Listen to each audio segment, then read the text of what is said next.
So the practice-oriented takeaway for readers around co-mentoring, I think, is really learning to put your fear and your ego aside, which is sometimes hard for academics, but it's really shifting yourself to being a collaborator and a partner, and not being fearful that you're going to do it wrong or that people are going to judge you, and that takes a lot of trust and respect in the partnership, but has a lot of benefits for your work in that collaboration, as well as opening you up to several other collaborations.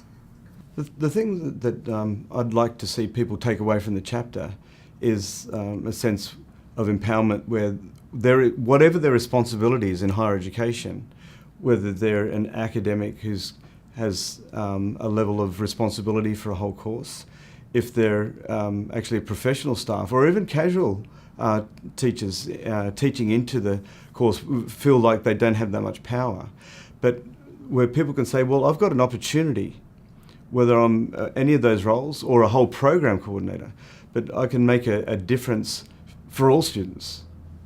I would say we've got to be open to learning as faculty members, to take risk. We need to be out and see what other fields are doing. What can we steal from them? In English, in writing studies in particular, we have a very good track record for stealing from other disciplines.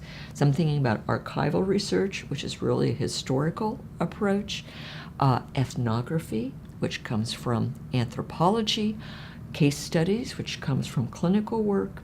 So I think that we can get out and actually enliven and enrich our own field of inquiry by looking at others. And I think we have to remember that our world is pretty interdisciplinary, dynamic. Our students don't go out and work in solitary fields very often. And so we got to start modeling that. What's that look like? And so there's times to be solitary, but I think there's also the possibilities of expansion and working together and collaborating.